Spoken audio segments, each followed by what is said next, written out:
s'est donné. Mon Dieu s'est donné. Je ne peux imaginer combien ça coûterait. À la croix, il a pris ma place. Mon Dieu s'est donné. il a pris ma place. Il a pris ma place. Il a pris ma place. Oh, Jésus a pris ma place. Il a pris ma place. Oh oui. Il a pris. Bonjour, bienvenue dans le Seigneur. Que tu peux saluer ton voisin. Lui dis bienvenue dans la maison du Seigneur. C'est le moment, si tu ne connais pas son prénom, de pouvoir prendre. Parce que souvent on s'appelle frère, sœur. Comment?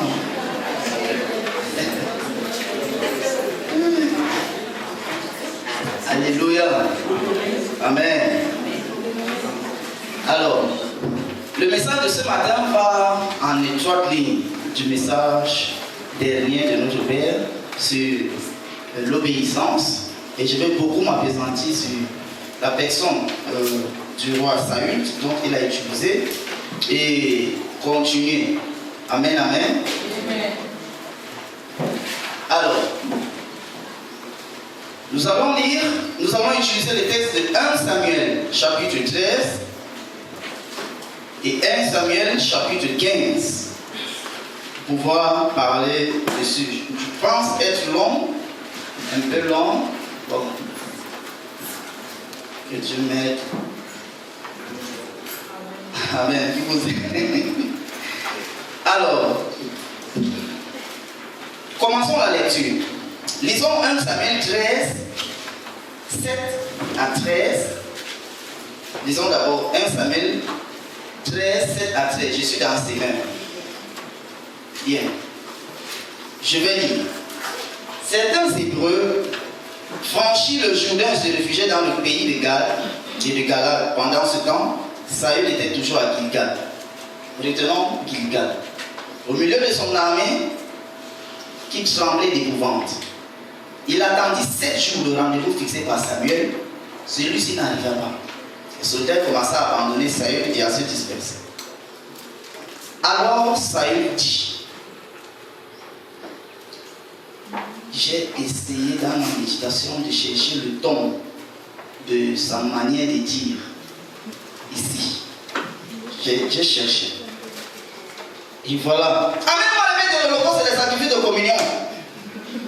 Parce qu'il avait déjà attendu 7 jours, ainsi de suite. Et il offrit lui-même l'Holocauste. Au moment où il achevait de l'offrir, Samuel arriva. Saül alla à sa rencontre pour le saluer. Samuel lui demanda: qu'as-tu fait? Saül répondit: quand j'ai vu que mes soldats se dispersaient loin de moi, et que je n'arrivais pas au rendez-vous fixé et que les Philistins étaient concentrés à Mas, je me suis dit: les Philistins vont tomber sur moi à Gilgal avant que j'ai pu implorer l'Éternel. Alors je me suis fait violence et j'ai offert l'Holocauste. Samuel dit à Saül: tu as agi comme un insensé, c'est-à-dire comme un imbécile. Tu n'as pas obéi au commandement que l'Éternel ton Dieu t'a donné. Si tu l'avais fait, l'Éternel aurait affermi ton autorité royale sur Israël, aurait fait en sorte que tes descendants y gardent pour toujours la royauté. Parole du Seigneur. Avant de prendre le deuxième texte, Samuel, je vous l'ai dit, Saül est confronté à une situation très embarrassante. Et la situation est hautement politique et hautement militaire. Il est dans une ère de guerre et le prophète Samuel lui demande: attends-moi, après 7 jours je viendrai. Entre-temps, les Philistins sont une armée redoutable. A contrario, eux ils sont une petite armée. Saül voit comment les Philistins augmentent leur garnison d'armerie. Entre-temps, ils ont les équipements que eux ils n'en ont pas. Le temps ne fait que s'écrouler. Quand l'obéissance s'arrête, il a commencé à obéir. Vrai ou faux? Vrai. Ce serait injuste de vite discréditer Saül. Non, il a obéi. Il a attendu 7 jours. Et entre-temps, les tests nous font savoir que son armée murmurait. C'est une chose. Son armée se plaignait. C'est une autre chose. Son armée le laissait. Ça en est une autre chose. Mais Saül n'est pas facilement disqualifiable, accusable ou rejetable. Saül s'est battu à pouvoir attendre 7 jours le prophète. Entre-temps, il faut noter que l'armerie,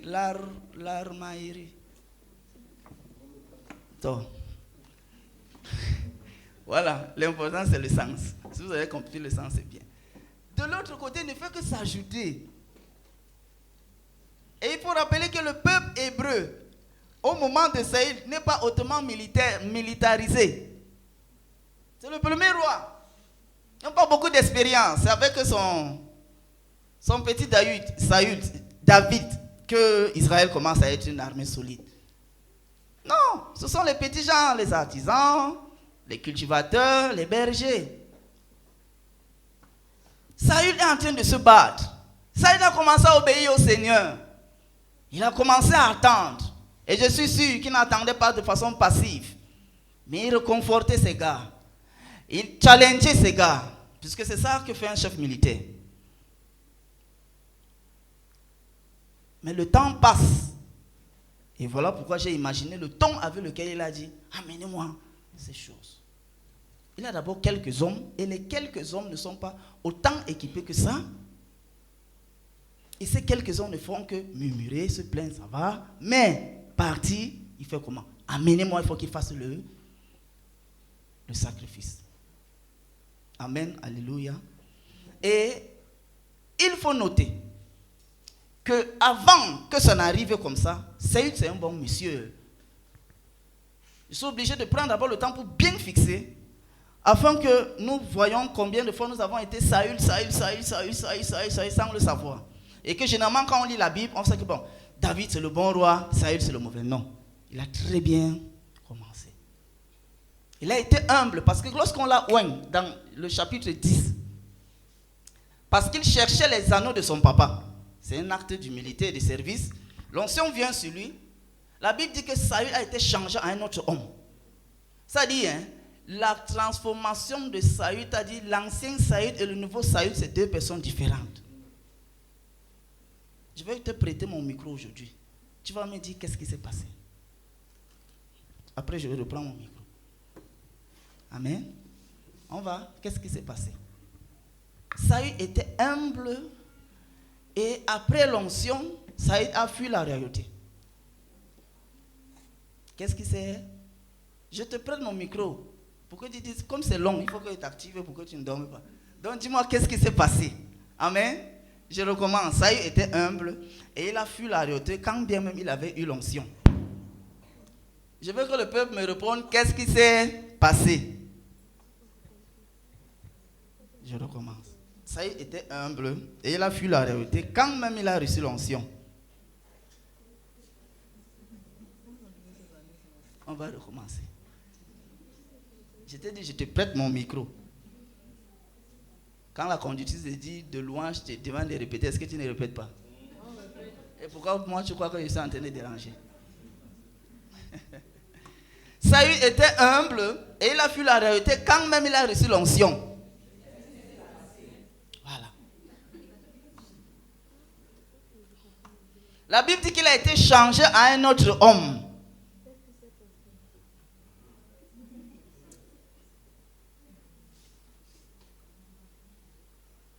Qu'est-ce qui s'est passé? Il s'est trouvé lui-même indigne de monter à la réalité. Parce que lorsqu'on devait l'installer, lorsque Samuel a dit, voilà le nouveau roi.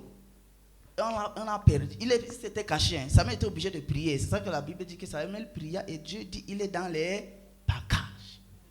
Donc vraiment l'affaire d'être devant là, ça ne lui disait pas. Mais qu'est-ce qui s'est passé? Amen. Alors, la première des choses qui s'est passée, c'est quoi? C'était la menace extérieure.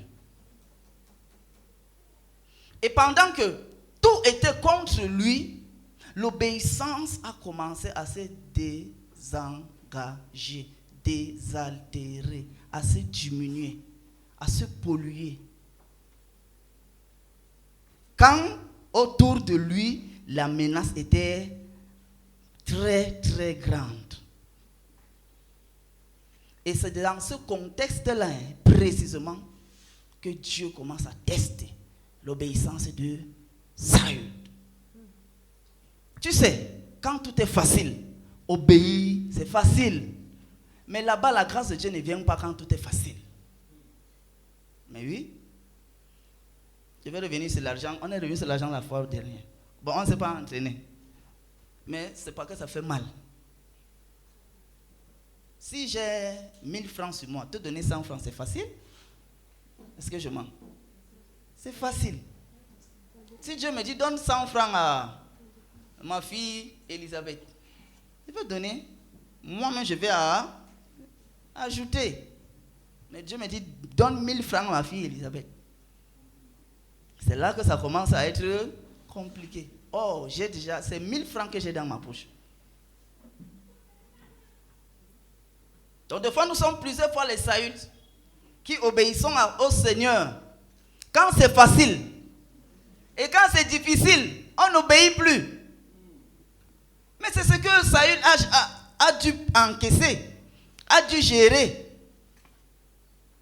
Quand je te demandais de te dire qu'est-ce qui s'est passé, mais Saül était un gars sérieux avec le Seigneur. Il a connu avant ça les victoires avec le Seigneur. Il a connu une transformation authentique. La Bible dit, Saül n'est-il pas le fils de Kis, mais qu'est-ce qu'il fait là-bas? Quand il a commencé à prophétiser. Si on veut ramener ça aux Français d'aujourd'hui, c'est que, mais il buvait, il ne boit plus. Il cherchait les femmes, il ne cherchait plus. Elle cherchait les hommes, elle ne cherchait plus. Il faut faire équilibre. Amen. Oui. Voilà. Alléluia. Mais j'ai cru entendre que si l'homme ne vient pas, il faut aller, non? Mais lui, donc. Donc, voilà donc la menace extérieure. Et il y avait quoi? Le texte de l'obéissance sous pression. Pour ceux qui écrivent, le deuxième point, c'est le texte d'obéissance sous pression. Je veux dire, quand c'est free, c'est free. Mais quand maintenant, il y a une pression. Je vais lire, Josué, on va ensemble, 1 Samuel 10, le verset 8. Voilà ce qu'il est écrit. On a donné l'instruction claire à Saül en disant que tu me précéderas à Gilgal où je te rejoindrai pour offrir des sacrifices et des holocaustes. Les holocaustes et les sacrifices de communion, tu m'attendras 7 jours jusqu'à ce que je vienne te retrouver. Alors je te ferai savoir ce que tu feras cela. L'ordre paraît simple, mais l'ordre était en fait vraiment pour Saül une action sous pression. Pourquoi sous pression? Parce qu'il fallait agir maintenant. C'était bon pour Saül d'attaquer tôt avant que les Philistins n'augmentent leur armerie. Pour Saül, c'était bon d'attaquer tôt. Mais Saül a géré la pression. Pas une fois, pas 2 fois, pas 3 fois, pas 4 fois, pas 5 fois. 7 fois, Saül était en train de gérer la pression. Et ce genre de test d'obéissance, nous le retrouvons dans la Bible. Plusieurs fois. Nous avons notre père Abraham qui a connu ce genre de texte avec sa femme Sarah. Il a pris le raccourci? Oui, il a pris le raccourci. Mais quand Dieu devait le bénir, Dieu dit, donne-moi ton unique fils. Est-ce que Dieu était-il en train de se tromper? est-ce que Dieu n'a pas bien conjugué le verbe? Humainement, Dieu n'a pas bien conjugué le verbe parce que ce n'est pas son unique fils, c'est son deuxième enfant. Mais comme il a fait ça dans l'obéissance partielle, incomplète, Dieu met ça de côté. Il dit ton unique fils. Ce genre de test d'obéissance, une autre personne l'a encore connu dans la Bible. Par exemple, Monsieur Noé. Il fallait construire un bateau, un grand bateau. Un, il n'a jamais vu. Deux, l'événement ne s'est jamais produit. Et il doit faire l'évangélisation pour dire aux gens qu'un événement jamais prévu va venir et toute la terre va mourir. Mais c'était également un texte d'obéissance assez compliqué. Pendant que Abraham a un peu échoué, Monsieur Noé n'a pas échoué. Je ne sais pas comment il a fait. Je me suis dit que Dieu a tout fait pour qu'il n'échoue pas. Puisque là, on dit que la terre était déjà pourrie. Et il y avait seulement un juste. Parce que s'il échouait, le plan de Dieu également, ça c'est moi. Ça c'est le plan de Dieu qui allait échouer. Et les données disent qu'il a attendu 100 ans pendant qu'il a reçu l'instruction jusqu'à ce que ça soit, on va dire comment, de l'écoute de l'instruction jusqu'à l'exécution du déluge là. Il a attendu 100 ans. C'est normal qu'on fasse. C'est étonnant. Je suis dans le texte d'obéissance sous pression. 100 ans. Il était en train de construire. Et il a écouté Dieu. Mais rien dans son environnement, lointain, très lointain, ancestralement lointain, ne prouvait que ce qu'il a reçu là vient de Dieu. Comment la terre va, toute la terre va mourir là, comment? On a vu ça où? Une autre personne qui a également connu ce genre de texte d'obéissance sous pression, c'est Moïse, qui a également dû attendre 40 années.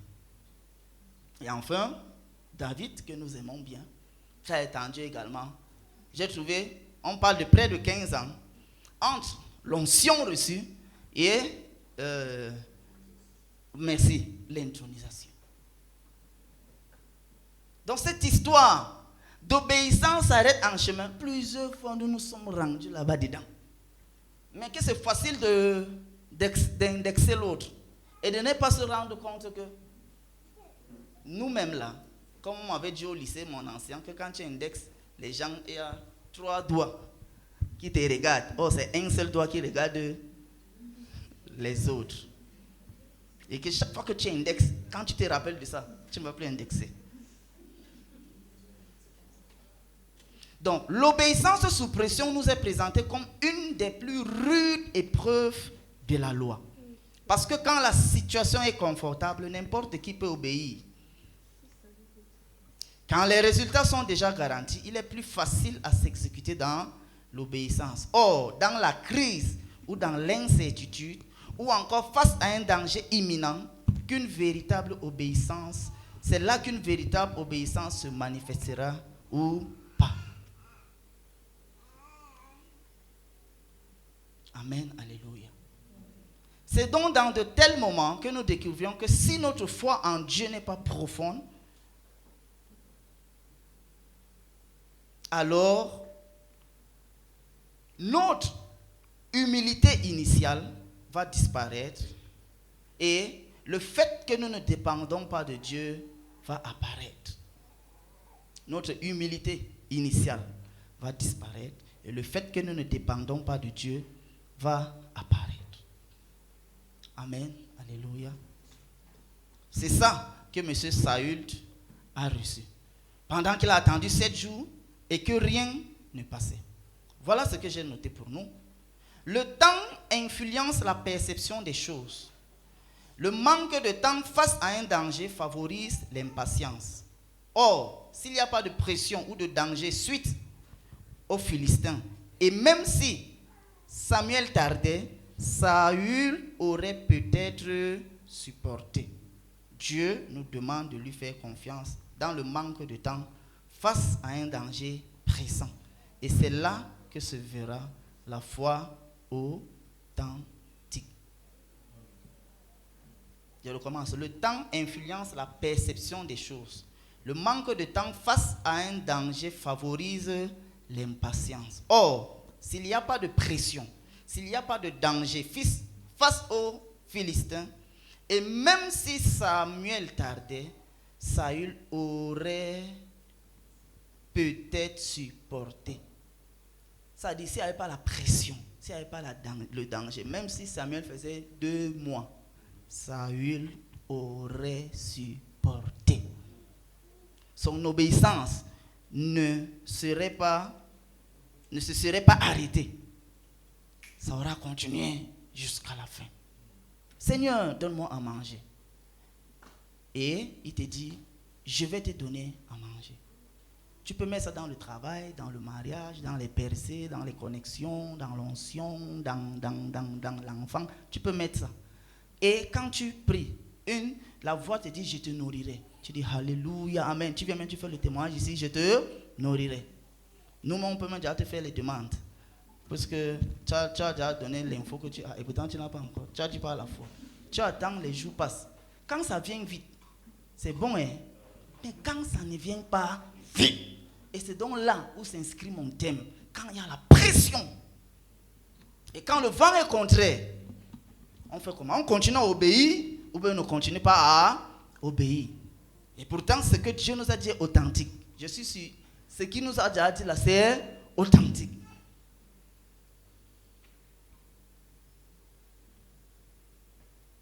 L'impatience de Saül m'a permis de tirer une leçon.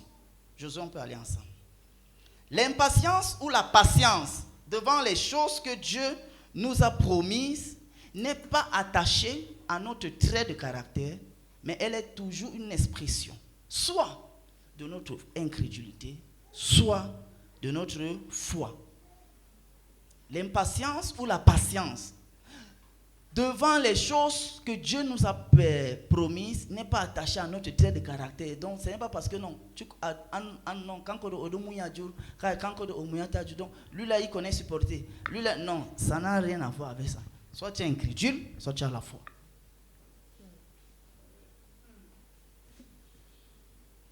Non, lui là, son cœur garde beaucoup. Laisse. Il n'y a pas que son cœur garde beaucoup. Amen, alléluia. Pourquoi? Parce que celui qui croit que Dieu est véritablement au contrôle de son histoire, celui-là marche dans la foi. Si tu crois vraiment que ma vie est entre les mains du grand maître, le grand tisserand, comme nous avons vu une fois ici, si ma vie est authentiquement entre ses mains, il sait ce qu'il est en train de chercher. Le fil, souvent je prie pour la percée, mais Dieu exauce le cœur. Je n'aime pas, mais c'est ce que lui veut. Je prie pour la connexion, mais Dieu exauce l'humilité. Tu vois le genre? C'est pas facile. Dieu prie pour le voyage, mais Dieu exauce la standardisation. Je prie pour le mariage, mais Dieu exauce. Mais nous sommes les collègues de Saül ici, hein? Donc il ne faut pas le comportement. Oui. Comment tu jeûnes et tu pries que Seigneur, l'argent. Lui, il travaille la joie dans ton cœur. Où est le rapport entre joie dans mon cœur et l'argent? Mais c'est lui qui fait ces choses. C'est le grand tisserand, alléluia. Amen. Oui. C'est à la fin que tu vas voir la beauté de la nature. Tu vas dire, ah Seigneur, si je savais. Et les autres vont, my God, comment ta vie est? Un peu de rose, un peu de bleu, un peu de... Oh, comment c'est joli. Ça forme une mosaïque. Waouh. Mais entre-temps, tu priais pour ça, mais il donne ça. Tu priais pour ça, mais il donne ça. Alors, 1 Samuel 15, 19 à 23. 1 Samuel 15, 19 à 23. Le deuxième texte, qui est le dernier texte. Alors, pourquoi n'as-tu pas obéi à l'ordre de l'Éternel? Pourquoi as-tu fait ce qu'il considère comme mal en te précipitant sur le butin? Saül répondit, mais si j'ai obéi à l'ordre de l'Éternel, je vous avais dit qu'il a obéi à l'ordre de l'Éternel durant 7 jours. Voilà sa réponse. Il dit, mais si j'ai obéi à l'ordre de l'Éternel et j'ai accompli la mission qu'il m'avait confiée, est-ce que c'est faux? Attends, avant de l'accuser, comme tu étais là dimanche passé, ne l'accuse pas vite. Il est allé en guerre. Il a massacré les gens là. Est-ce qu'il n'a pas obéi? Il a obéi. Est-ce que c'est complet? C'est ça la grande question. J'ai ramené Agag, roi d'Amalek, et j'ai exterminé les Amalécites pour les vouer à l'Éternel. Mais, ce n'est pas moi, Samuel. Ce n'est pas moi. Moi, je fais tout. Hein. Mais, c'est qui? Les soldats. On prélevait sur le butin les meilleurs moutons, les meilleurs bœufs qui devraient être voués à l'Éternel. Mais eux, pas moi. Moi, j'ai obéi en tout. Pour les offrir en sacrifice à l'Éternel, ton Dieu. Même ici, là même, voilà le cœur d'un tintin. Quand il dit ton Dieu, ça veut dire que Dieu, le Dieu qui a été avec lui lorsqu'il a remporté les victoires. Mais il dit ton Dieu, allons-y, pour flatter. Samuel lui dit, les holocaustes et les sacrifices font-ils d'autant plaisir à l'Éternel que l'obéissance à ses ordres? Car l'obéissance est préférable aux sacrifices et la soumission vaut mieux que la graisse des béliers. On peut s'arrêter ici. Voilà une autre forme de rébellion de Saül qui prend la forme la plus révélatrice dans l'ordre divin concernant la bataille contre les Amalécites. Pour Dieu, il fallait balayer les Amalécites. Pourquoi? Parce que les Amalécites, c'est un peuple que Dieu avait déjà dit ça depuis Moïse. Après Moïse, on a transformé ça à Josué. Que les Amalécites, là, il faut que les gens là, tu les écrases de la terre. Jusqu'à ce que les années sont passées, c'est tombé au temps de Saül. Dieu a réactivé la parole. Écrasez-moi les Amalécites. C'est-à-dire Dieu ne voulait rien des Amalécites. Les Amalécites avaient trop fait du mal au peuple de Dieu. Alors, pendant qu'il était donc dans cette grande victoire, le mensonge a commencé à monter dans le cœur. Commencer à accuser les personnes autour de lui. Commencer à dire que non, en fait, ce n'est pas ma faute, mais c'est la faute de telle personne, c'est la faute de telle personne. Et pourtant, l'ordre de Dieu était clair, qu'il fallait se débarrasser de eux, de ces Philistins. Merci. Je ne vais pas revenir sur le faux culte qu'il a voulu développer, parce que nous l'avons très très bien écouté la fois le dimanche passé, comment il a voulu flatter Dieu avec les choses que Dieu a rejetées. Voyons les actions louables de Saül. J'ai relevé 5 actions louables de Saül dans le chapitre 15, les versets 4 au verset 8. La première des choses, il a levé une armée capable. La deuxième des choses, il a attaqué les Amalécites. La troisième des choses, il a conquis leur territoire. La quatrième des choses, il a détruit une grande partie de leur arsenal militaire. Et la cinquième des choses, il a capturé le roi Agag. Ça veut dire que quoi? De façon stratégique, de façon militaire, il a remporté une mission importante. Amen. C'est-à-dire, sur ces chemins, il a vraiment essayé, pas qu'il a essayé, il a réussi à balayer les ennemis du Seigneur, les ennemis de Dieu. Sauf que c'est précisément ici que le piège vient donc exploser la vie cachée de Saül. Voilà ce que j'ai écrit. L'obéissance partielle dans les moindres choses et la moindre désobéissance dans les choses essentielles crée l'illusion d'une obéissance globale. L'obéissance partielle dans les moindres choses et la moindre désobéissance dans les choses essentielles crée l'illusion d'une obéissance globale. Lui, puisqu'il avait fait les 5 choses pour lui, il savait qu'il avait obéi au Seigneur. Deux fois, tu commences l'année très bien avec le Seigneur. Et Dieu te dit, mon fils, ma fille, fait telle chose. Et exactement, tu as effectivement fait telle chose. Sauf que l'avant-dernière chose là, tu n'as pas fait ça comme Dieu t'avait dit. Il a dit peut-être fais ça avec Moïse, tu allais faire ça avec Félicité. Mais quand toi-même tu vas te faire le rapport devant Dieu, quand tu pries, Seigneur merci, parce que tu m'as permis de faire telle chose. Jusqu'à ce que Dieu te dise ça, je t'ai demandé de faire ça avec Moïse, mais tu allais faire ça avec Félicité. Voilà pourquoi nous avons dit que ça crée l'illusion d'une obéissance globale. Je ne veux plus que tu ailles dans tel lieu, mais comme tu ne fais plus, comme généralement quand on était étudiant, on nous a dit que le péché c'est la fornication. Donc comme toi tu sais que tu ne forniques plus, non. Donc tu sais que tu es propre. À l'université, les prédicateurs, fornication. Donc dès que tu sors de là, tu sais que tu es saint. Amen, alléluia. Et pourtant, toi et le mensonge, je ne sais pas comment on va te dire.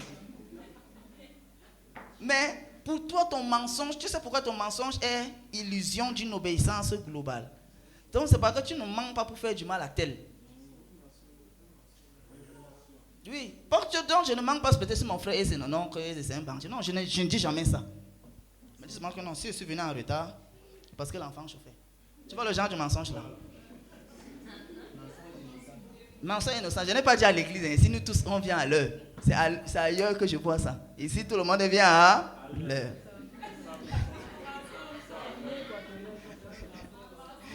Ah! Je vous ai prêté mon micro, vous avez refusé. Je ne vous ai pas donné, laissez-moi prêcher. Donc, lorsque nous sommes dans ce genre de choses, tu vas te rendre compte que non, ce que tu fais est bien.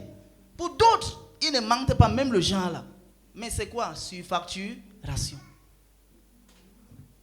On t'a donné quelque chose, c'est 15 000. Mais quand tu es allé là-bas, tu as trouvé que c'est 12 500. Or, entre-temps, pendant que tu as fait à 15 000 là, même ton supérieur sait que 15 000 là, ce n'est pas le vrai, parce que le vrai prix c'est 20 000. Donc toi tu sais déjà que tu as déjà aidé à 5 000. Or les 2 500 tu... Non, tu as fait combien? Non, c'est 15 000. Oh, mais toi tu as fait... La dernière fois, elle m'avait pris 20 000. Que non, tu as bien parlé.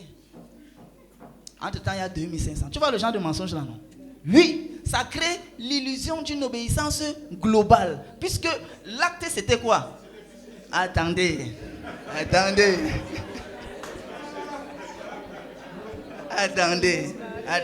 J'ai dit qu'on t'a envoyé. Tu crois que si tu lui dis que j'ai pris ça à 12 500, tu crois que tu es en train de pécher? Au lieu d'augmenter ta quantité de considération dans l'entreprise, tu ne vois pas ça? Donc laisse d'abord l'autre là, Babi, laisse d'abord. Voilà, laisse d'abord le marché là. Alléluia. Ça, ce sont les actions louables de Saül. Et j'ai donc ramené ça dans nos vies. Nous avons également les actions louables. Seigneur, je ne pêche plus. Seigneur, je ne bois plus. Seigneur, je ne cherche plus les femmes. Je suis à l'église. Tu vois un peu? Mais dans ces gens, toi, tu viens peut-être en retard. Mais ton retard, c'est un retard mensonger. Mais comme tu vois, ça ne fait pas du mal à tel et à tel, toi, tu sais que tu es normal. Tu vois un peu? C'est le genre de choses-là. Donc, c'est subtil. Et ça gangrène donc l'obéissance. Ça s'est arrêté en chemin, en fait. Tu as été obéissant. Nos sœurs tailleurs. Je saute. Laisse-moi prêcher. Elles sont obéissantes au Seigneur. Hein. Elles ne volent pas le tissu. Non, elles ne volent pas le tissu. Elles s'y facturent. Non, elles ne s'y facturent pas. Mais le rendez-vous.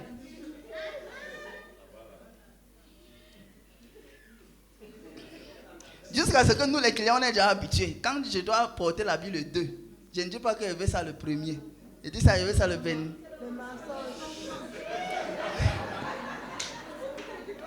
Vous voyez qu'on est les collègues de Saül. C'est pas facile. Alléluia. Dieu est bon. Ça, Dieu n'est pas comme nos frères. Sinon, elle allait mourir. Alléluia. Quand l'obéissance s'arrête en chemin, j'ai relevé quelques actions coupables du roi Saül. Et ça va nous aider. La première des choses, c'est quoi? Il a conservé les meilleures brebis. Pourquoi parler des meilleurs quand on sait déjà que c'est pour les vouer à l'interdit? Donc ici, M. Saül est en train de se convaincre de poser de bonnes actions. Et un peu comme nous essayons de nous convaincre que non, c'est le business, c'est le marché.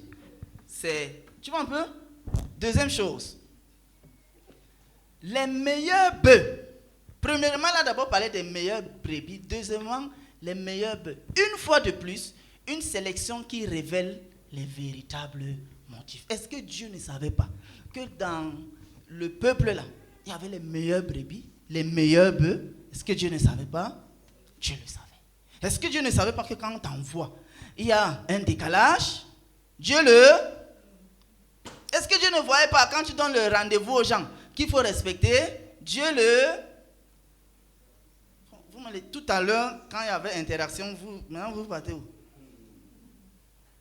Dieu le savait. Troisièmement, Agag, le roi ennemi qui incarnait la puissance amalécite, celui qui aurait dû être exécuté.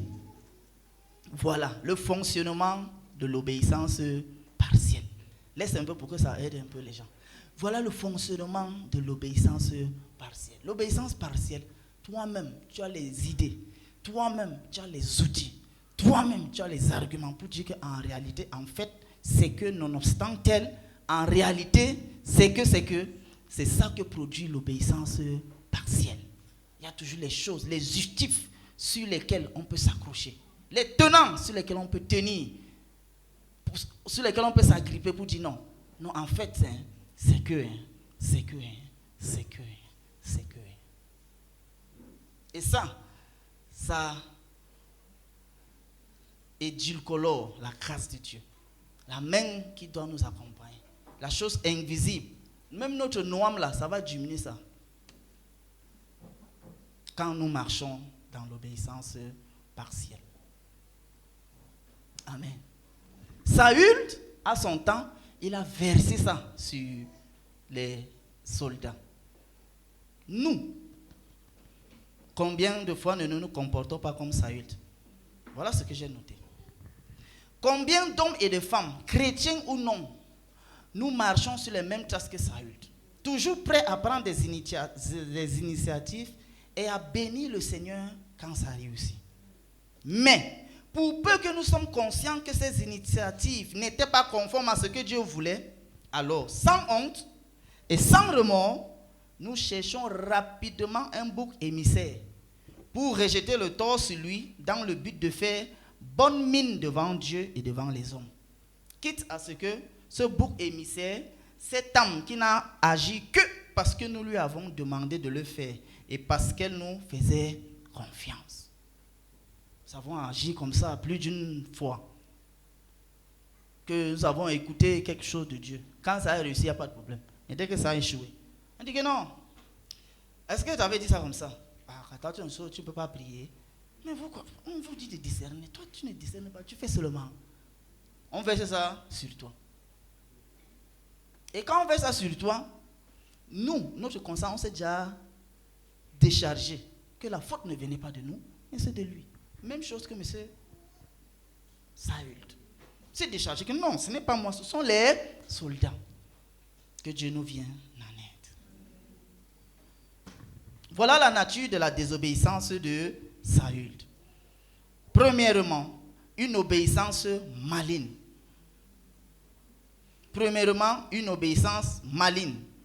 Saül a utilisé l'ordre de Dieu comme un prétexte pour faire ce qu'il a voulu. C'était comme un talentueux et fidèle cuisinier qui vole à chaque cuisson une petite partie de viande dans le repas journalier d'un célèbre hôtel dans lequel il travaille. Et on peut dire que c'est avantage de... Mais ce n'est pas avantage de service. Donc tu vois mon exemple sur 15 000, 20 000 et 12 500. Ce n'est pas avantage de service. Si tu pensais que c'est ça, et la parole de Dieu est venue aujourd'hui pour dire que ce n'est pas ça. Deuxièmement, une rébellion dissimulée. En gardant Agag vivant et les meilleurs animaux du butin, Saül se rebellait contre l'autorité de Dieu tout en lui prétendant lui obéir. Il se permettait des décisions alternatives fondées sur sa propre logique, comme quoi il sait mieux que Dieu comment gérer cette situation.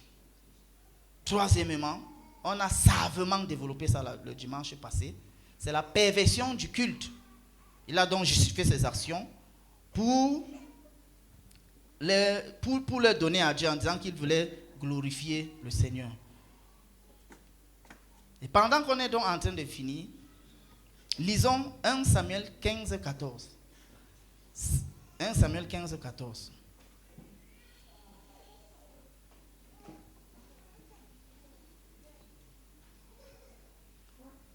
1 Samuel 15, 14.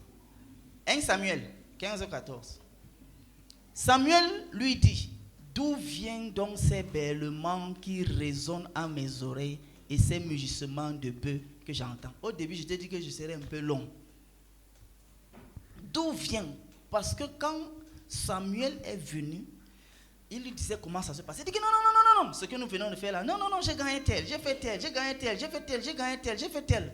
Samuel donc dit, d'où vient ces bêlements? Et il faut noter que ici, c'est la parole de connaissance qui est entrée en jeu ici. Le don prophétique s'est activé. Parce que le berlement, là, il n'y avait pas ça dans... Oui, c'était loin. Oui, c'était une vision prophétique. Il a écouté que mais ce que j'entends là, donc sort d'où? Donc si tu as un responsable qui est aussi le genre de Samuel, il va te dire, et les 2500 là, c'est où?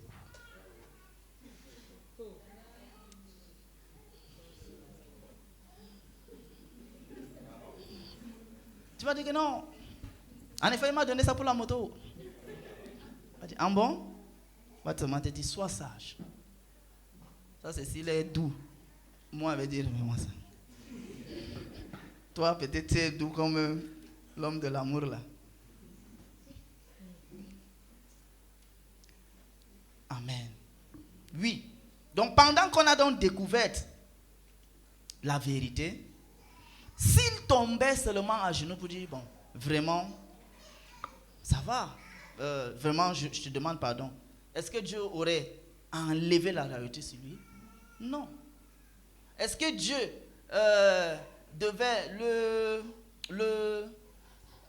non seulement enlever la réalité, mais ôter ça de sa lignée familiale? Non. Mes frères et mes sœurs, évitons les justifs. Quand le Seigneur met la main sur quelque chose dans notre vie, évitons les justifs. Pourquoi tu fais ce que tu es en train de faire? C'est parce que c'est lui qui me pousse à faire ça. Ça, on appelle ça justif. Mais si tu t'assois chez un psychologue, tu lui expliques, il va te donner raison. Mais chez Dieu, il te donne tort. Par exemple, on passe chez un psychologue, Saül a raison. Parce que les gens étaient en train de quitter son armée. Donc le peu qui est resté là, il faut quand même qu'il les honore. Il faut qu'il les donne quand même à manger. Mais pour Dieu, il n'y avait aucune raison d'être. Amen, alléluia. C'est ça. Voilà donc comment fonctionne l'obéissance partielle. Voilà comment, lorsque l'obéissance s'arrête en chemin, voilà comment ça fonctionne. J'ai donc relevé 5 étapes de comment l'obéissance qui s'arrête en route fonctionne. Et certainement dans une étape, tu vas te retrouver. Et dès que tu te retrouves, tu pries directement. Parce que comme je suis long, on ne va pas prier à la fin. Donc dès que tu te retrouves, tu pries.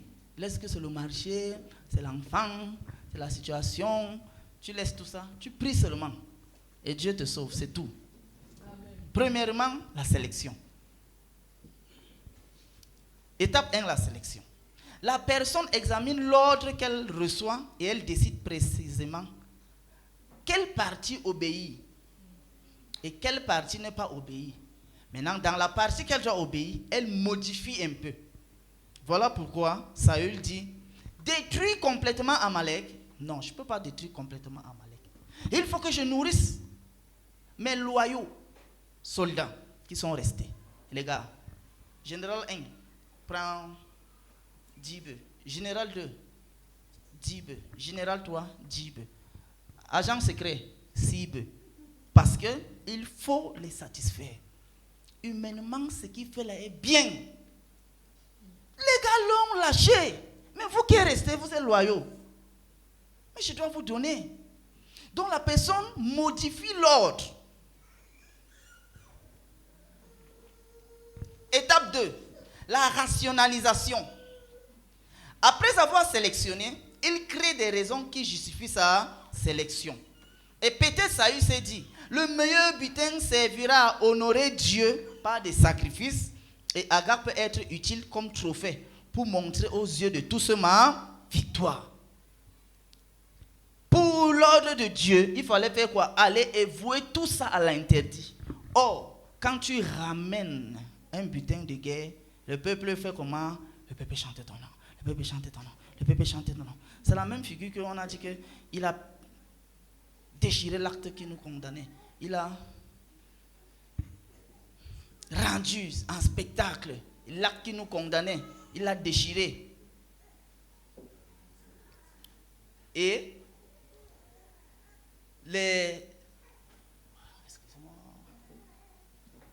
l'acte qui nous condamnait, il a cloué à la croix. Merci beaucoup. C'est ça que j'ai cherché. Il a traîné les puissances des ténèbres. Et désormais, ils n'ont plus de force devant nous. Donc, Saül voulait aussi faire cet acte-là parce que c'est un acte d'héroïsme, de triomphe. Tu vois la rationalisation? C'est un acte d'héroïsme, de triomphe. Que non, il fallait que le peuple voie que je suis quelqu'un. Or, s'il faisait ça loin là-bas, on n'allait pas voir. Et rien ne prouvait que c'est lui. On allait seulement donner sur la victoire sur l'armée d'Israël, l'armée d'Israël, l'armée d'Israël. Merci beaucoup mon petit, que Dieu te bénisse. Il a dépouillé les dominations et les autorités. Il les a livrés publiquement en spectacle en triomphant d'elle par la croix. Donc c'est la croix qui déchire, qui anéantit et qui tue ces gens. Et il fallait que la présence d'Agag confirme que il est quelqu'un. Étape 3. La réorientation religieuse. L'acte rebelle est réorienté en langage religieux. Ce qui autrefois était perçu comme de la désobéissance devient maintenant un acte de piété accrue. Et la rébellion est devenue un acte religieux. Et Paul et Saül peuvent donc se dire, j'ai pris les meilleurs parts pour les immoler à l'Éternel. Si tu surfactures pour venir faire l'offrande, c'est bien, hein? Pour toi, c'est bien. Pour Dieu, ce n'est pas bon. C'est ce que ça veut dire. Si tu surfactures pour soutenir le ministère, si tu voles pour soutenir le ministère, ce n'est pas bon. Si tu mens pour qu'on pose la main sur toi, ce n'est pas bon. Nous, on va déclarer, on va prendre de l'huile de 2 litres, on va mettre même dans ta tête et dans ta bouche. Mais l'homme qui oigne, c'est-à-dire l'Esprit de Dieu qui oigne, il ne va pas te donner ça. Mais nous, on a pris l'enveloppe, on t'a versé, on t'a même fait boire. Oui, on mange. On dit qu'on mange bien avec. Mais la grâce que tu cherches, ça ne va pas venir. Parce que nous, on n'a pas vu que ce que tu as amené là, pour mettre sous nos pieds. Vous êtes calme et pourtant vous faites des choses comme ça. Oui, que dimanche prochain, on va faire telle chose. L'argent que tu fais, on dit que dimanche prochain, on va poser telle action. Je vais prier pour vous, je vais déclarer. Dieu m'a dit cette nuit. Si tu fais avec le mauvais argent, ce que l'homme de Dieu va déclarer, va faire là. Ça ne va pas venir sur toi.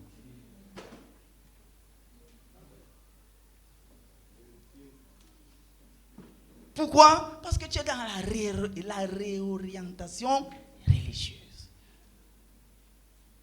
Regarde comment certaines personnes, pas ici, certaines personnes,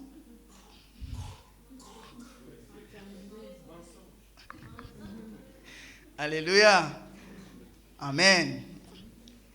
Étape 4, la recherche de l'approbation du public.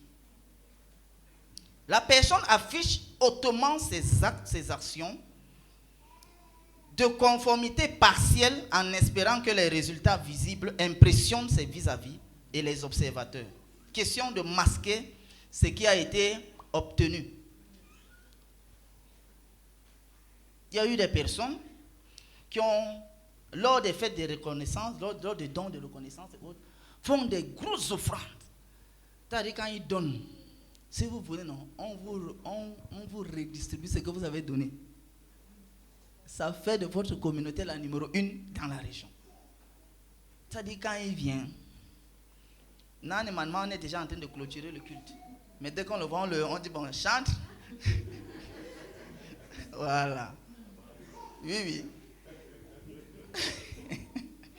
Amen. Oui. Pourquoi? Parce que ce qu'il a apporté là, frère, nous tous, on est tous d'accord que vraiment, Dieu nous a bénis. Dieu nous a fait don. Et pourtant, c'est seulement pour chercher l'approbation du public. D'autres viennent à l'heure à l'église tôt. Pourquoi? Pour discréditer ceux qui viennent à l'église en retard. Ça aussi, ce n'est pas bon. Amen. Oui.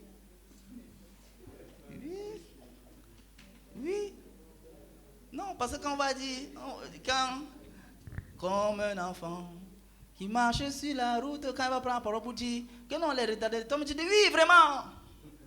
Et en réalité, quand on cite ton nom, oui, vraiment. Attention, ça va devenir un piège.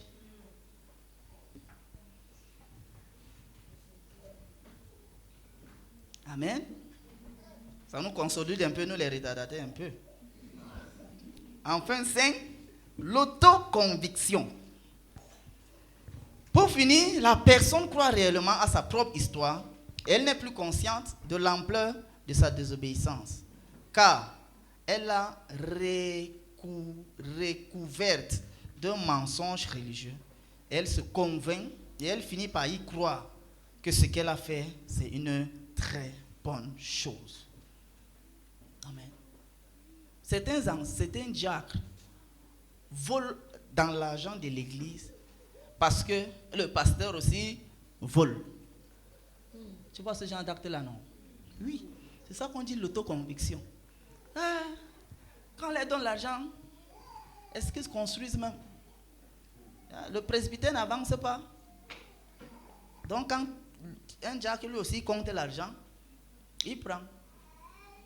Parce que quand le pasteur prend l'argent, il vole. Lui aussi, comme il est diacre, il faut qu'il vole. Ça là, j'ai pris pour le côté du diacre. Tu dois chercher ton côté maintenant. N'est-ce pas que nous tous on vient en retard? Mieux que je vienne en retard aussi. Puisque quand ça vient, le culte commence à 10h30. Bon, pourquoi je dois venir à 10h? Donc tu te convaincs. Puisque quand tu viens même, tu n'as même pas encore fini même la lessive par exemple. Bon, mieux que tu fasses la lessive, mais tu viens à 10h20 par exemple. Là, ça fait que quand ça a commencé à 10h30, tu as quand même fini 10 minutes avant. Tu es en train de te convaincre. Ce n'est pas bon. Puisque tout le monde fait comme ça, mieux que je le fasse comme ça par exemple. Tu es en train de te convaincre. Ce n'est pas bon. Tu es en train de t'arrêter en chemin.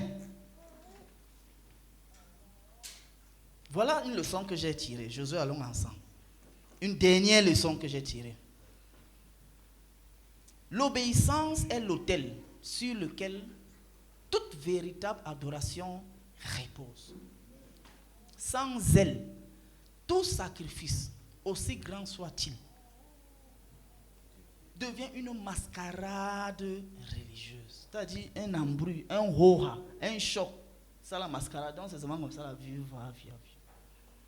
Mieux vaut une simple obéissance à un culte onction. Mieux vaut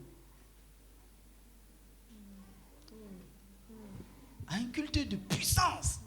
Tu connais un culte de puissance, non? Qu'on tombe à gauche, à droite là. Pas à gauche, hein? À gauche et à...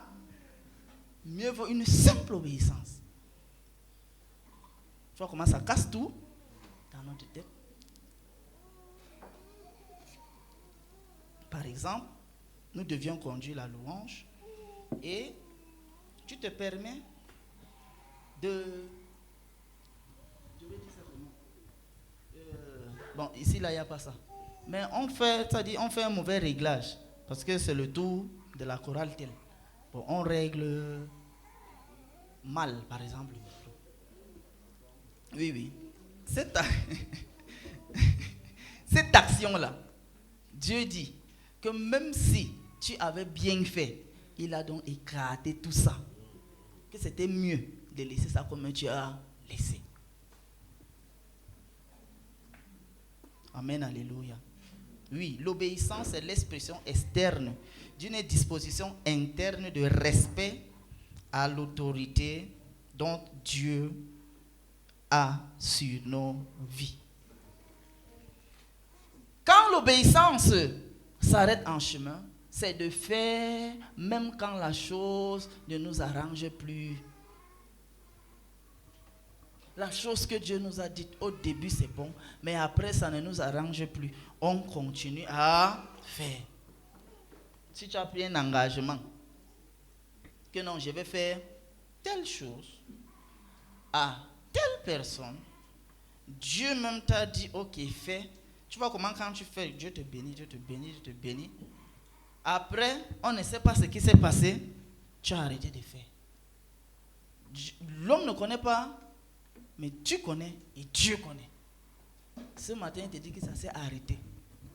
Sa grâce générale, ça va aussi venir sur toi. Mais la particularité que ça venait sur toi à cause de l'obéissance là, ça s'arrête. Amen.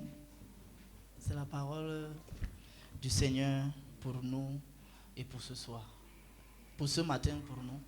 Pour que nous continuions à obéir au Seigneur. Est-ce que quand c'est tout bon? Non.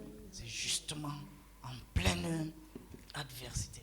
Certains ont arrêté de prier parce que justement, les choses ne changent pas. Or, la prière là, ce n'est pas toi qui as inventé ça, c'est Dieu qui t'a dit, prie désormais comme ci et comme ça pour telle situation. Ce n'est même pas un homme qui t'a dit ça. Toi-même, tu sais que c'est Dieu. Mais comme quand tu es en train de prier, ça s'est arrêté. Je t'ai parlé de Noé de 100 ans.